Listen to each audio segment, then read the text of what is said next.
En direct d'Hyderabad, troisième jour du GES 2017. Vanda. Audrey. Donc nous allons faire un petit retour d'expérience sur nos 3 jours de sommet international ici. Vanda, toi, les 4 idées phares que tu retiens de ce sommet, ce qui t'a vraiment le plus marqué? Alors moi, la première chose, c'est que c'est un sommet qui a été organisé conjointement entre l'Inde et les États-Unis. Et j'ai vu une organisation remarquable. Tout a été hyper bien pensé, organisé, structuré. Il y avait même des prises pour recharger son portable. C'est important.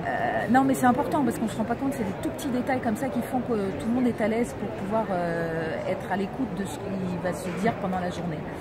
Voilà, donc, et puis alors, un sens vraiment de la mise en scène qui est assez fort. On sent qu'ils sont bons dans l'event aux États-Unis.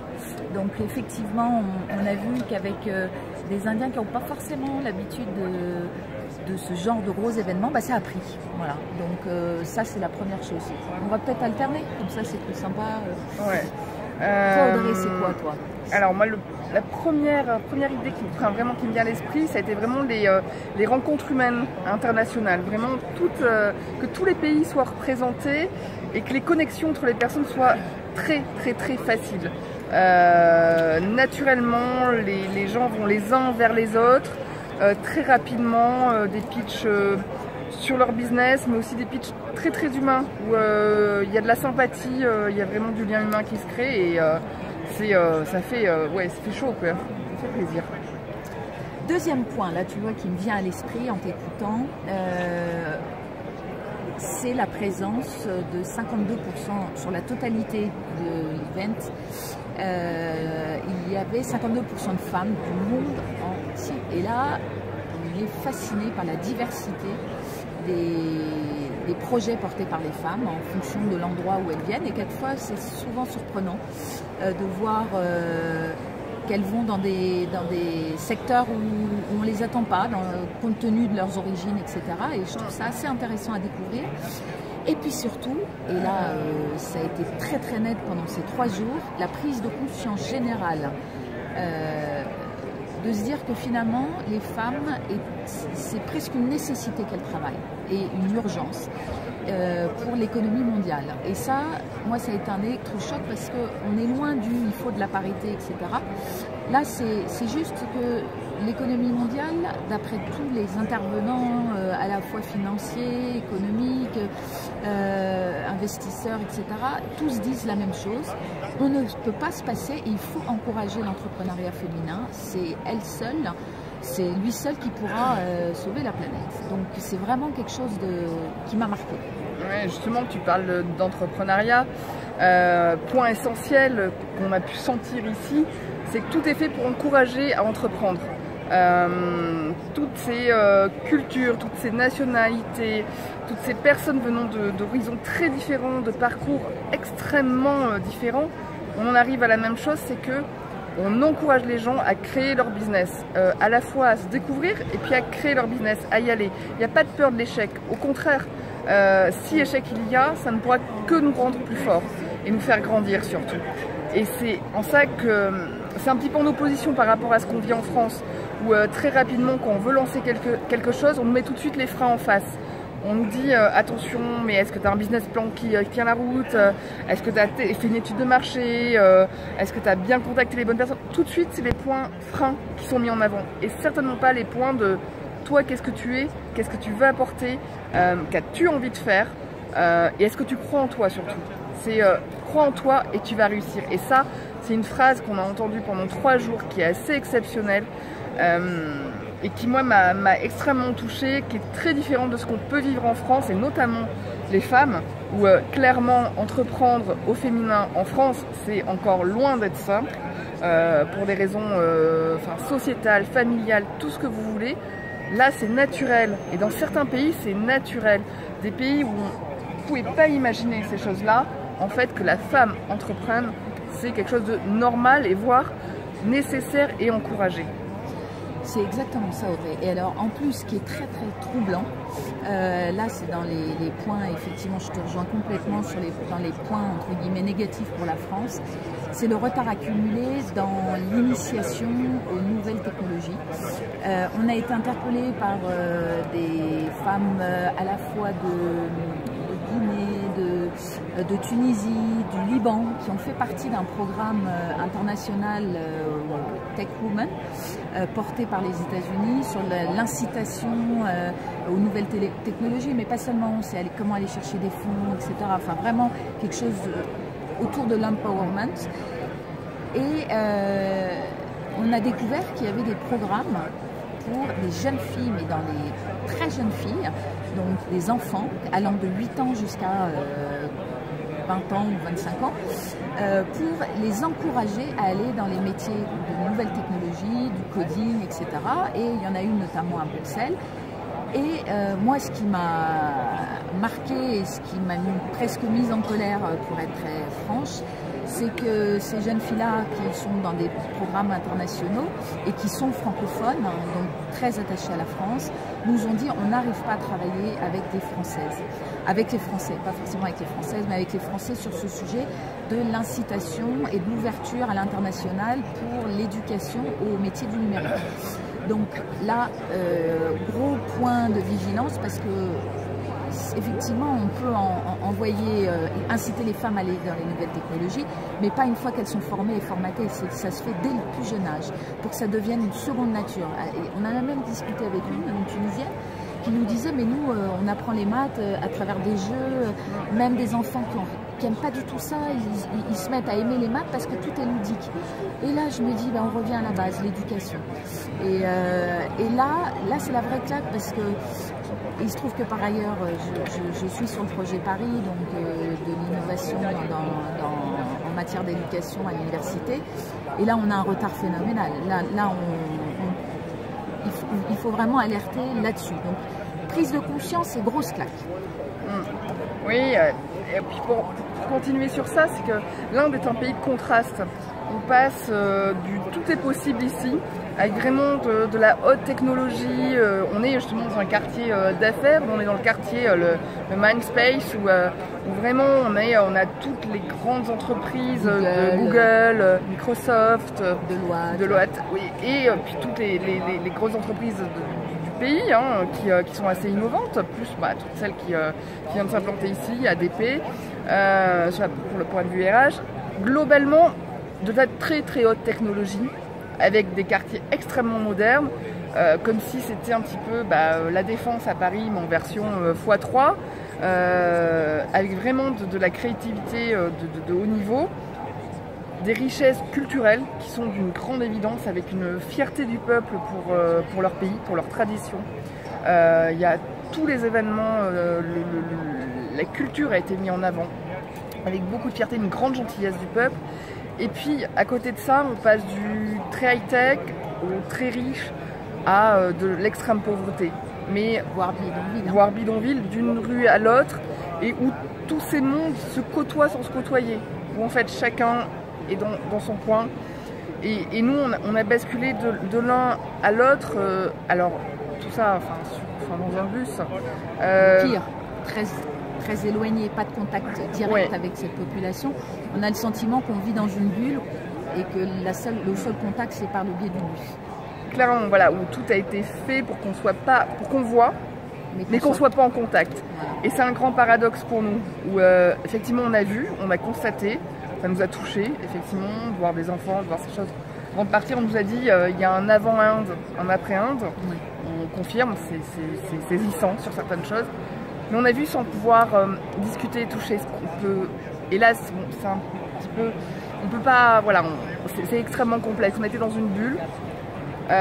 Et un pays avec tous ces gens qui sont entre eux et qui, malgré tout, ont un sourire et un accueil exceptionnel.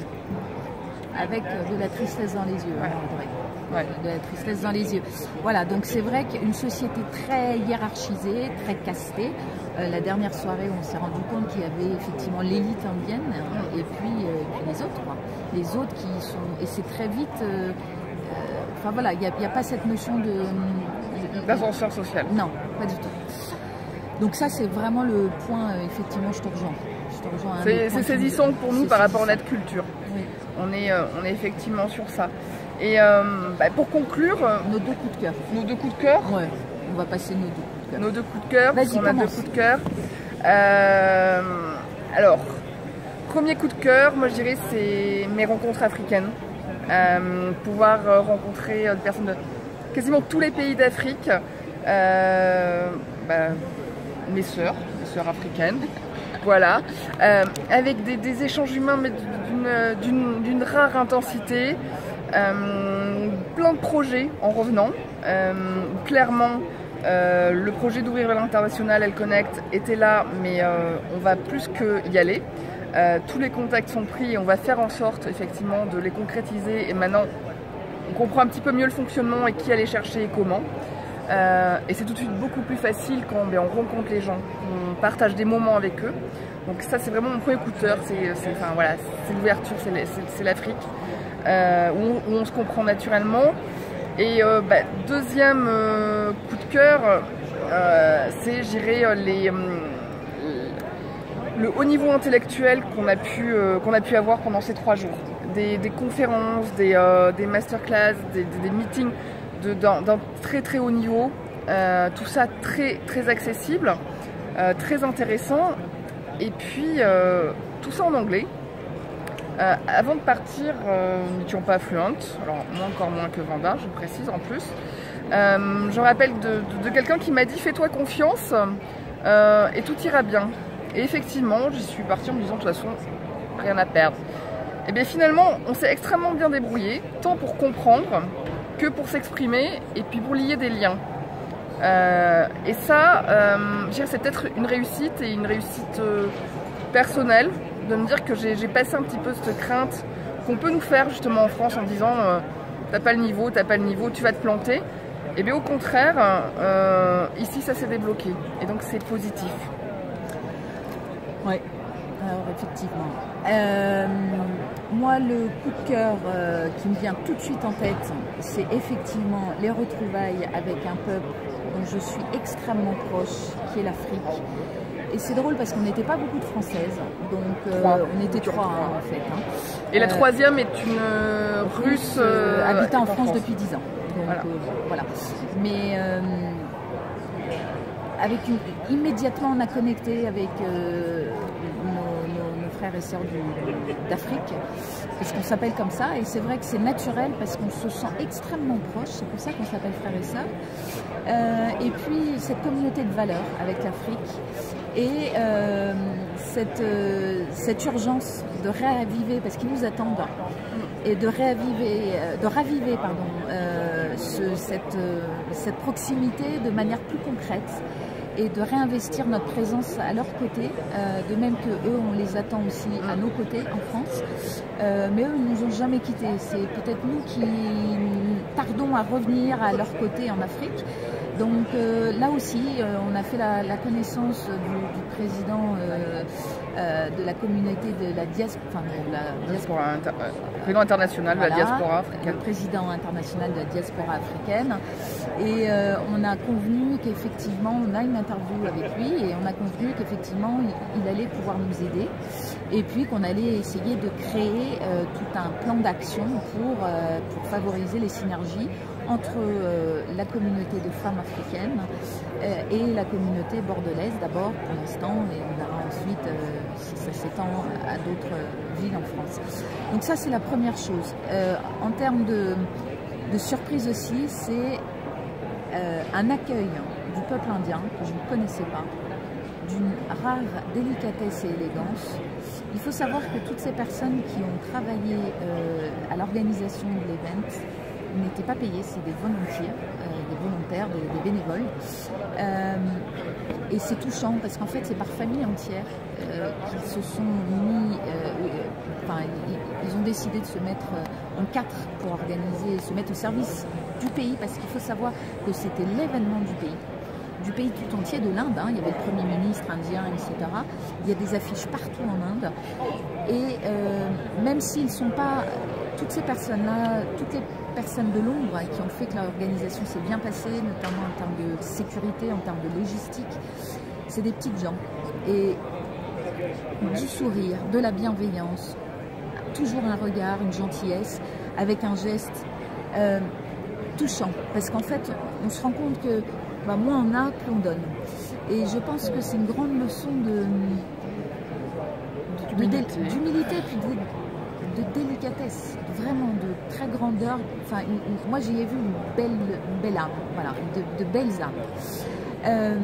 Ça c'est mon coup de cœur aussi. Et le dernier, c'est de se dire que finalement on a bien fait de se faire confiance, c'est vrai. On y est allé un peu au hasard, c'est vrai, un peu sur un malentendu, mais en fait c'était pas un malentendu, c'était réfléchi.